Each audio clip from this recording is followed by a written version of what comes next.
Hello students, हम लोग कर रहे हैं चैप्टर नंबर 10th में हम थ्योरम 10.1 से रिलेटेड सम कर चुके हैं और आज भी हम इसी से रिलेटेड कुछ सम्स करेंगे। और उससे पहले आपको थोड़ा जो हम प्री नॉलेज इसमें यूज़ होगा उसका हम उसको रिवाइज़ करते हैं पहले कि लाइंस का पैरेलल होती हैं। तो लाइंस यदि दो लाइंस हैं इस तरह और उनको कोई लाइन कट करे उसको हम कहते हैं ट्रांसवर्सल लाइन।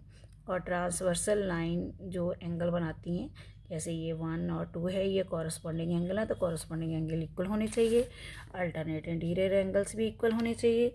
और ट्रांसवर्सल के जो ये एक ही साइड में बने एंगल जिसको हम को इंटीरियर एंगल बोलते हैं, इन सब का दोनों एंगलों का जोड़ जो है वो 180 होना चाहिए।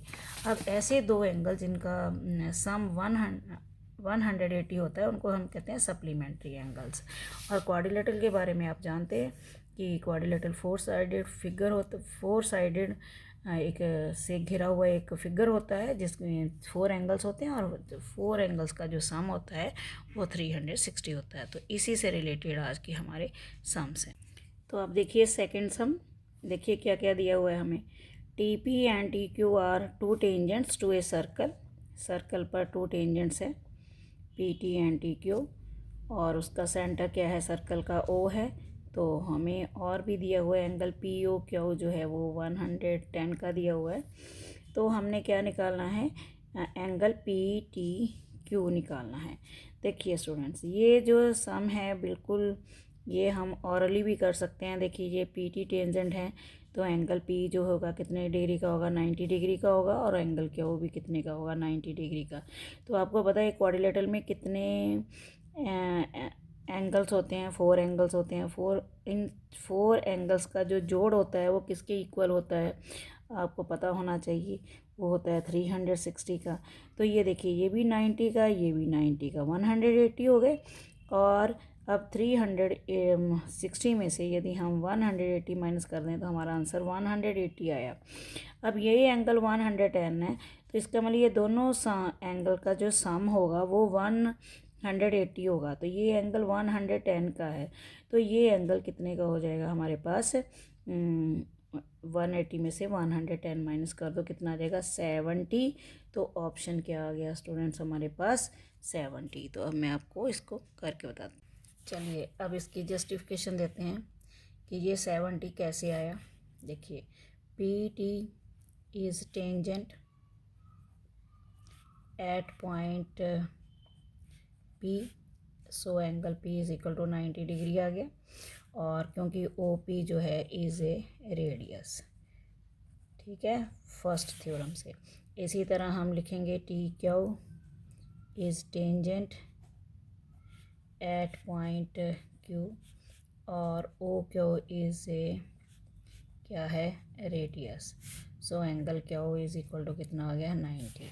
अब हम लेंगे in quadrilateral A O P T Q में, तो हम शॉर्ट एंगल ही लिख लेंगे P plus angle O plus angle Q plus angle T is equal to 360।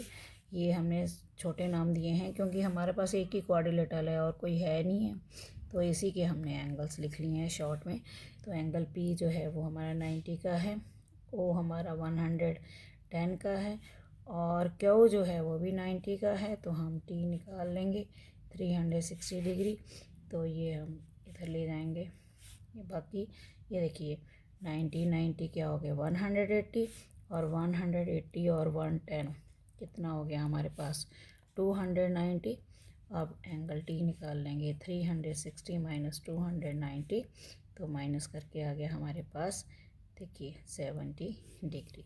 तो कौन सा ऑप्शन ठीक हुआ हमारा, बी ऑप्शन। जैसे हमने सेकंड सम किया बिल्कुल सेम सम है, ये हम कर रहे हैं 10th सम है, ठीक है। तो 10th सम भी बिल्कुल सेम है हमारा।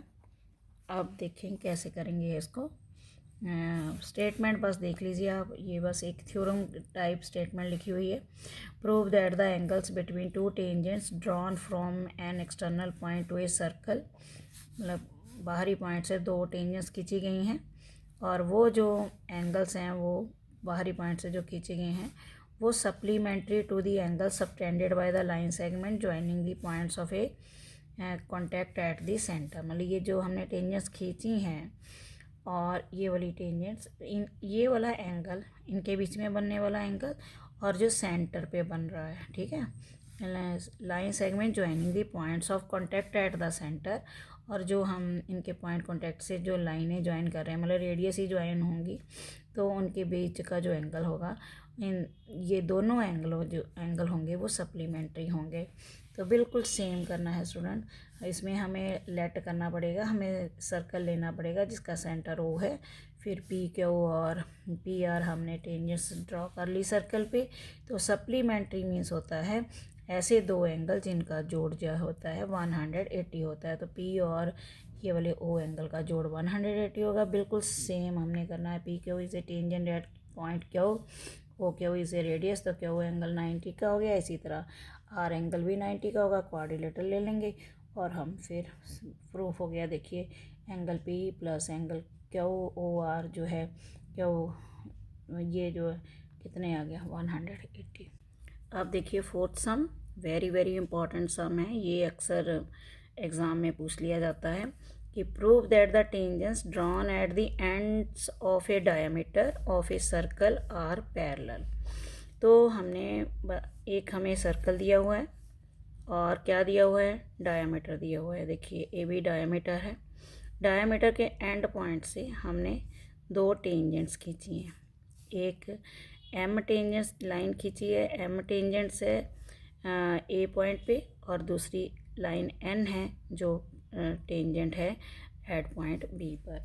तो हमने प्रूव करना है कि ये एम और एन जो हैं वो पैरेलल लाइंस हैं। तो पहले लिख लेंगे given A B is a diameter, line M is a tangent at point A and line N is a tangent at point B। तो प्रूफ क्या करना है, M पैरेलल N। तो पहले देखिए लाइन जो M है वो कहाँ पे टेंजेंट है, पॉइंट A पर। तो क्योंकि ये भी डायमीटर है तो एक तरह से ए और रेडियस होगी। तो एंगल 1 कितने हो डिग्री का हो गया, 90 डिग्री का। इसी तरह जो N भी है वो टेंजेंट है पॉइंट B पर, तो एंगल 2 जो है वो कितने डिग्री का हो गया, 90 डिग्री का। अब दोनों एंगलों को हम प्लस कर लेंगे। देखिए 90 कितना हो गया, 180। और ये जो एंगल हैं 1 और 2, ये हैं एक ही, मतलब ये देखिए ये दो लाइंस हैं, इनमें ये ट्रांसवर्सल लाइन होगी और ये एक ही लाइन की तरफ दोनों एंगल्स हैं। मतलब इनको हम कहते हैं को इंटीरियर एंगल्स, जहाँ angles on the same side of a transversal transversal means intersecting line. इन दोनों का सम जो है वो 180 है। तो पैरेलल लाइन की जो हमने पढ़ी थी कि पैरेलल लाइंस कब होती हैं, तो उसके हिसाब से हमारी लाइन एम जो है वो लाइन एन के पैरेलल होगी।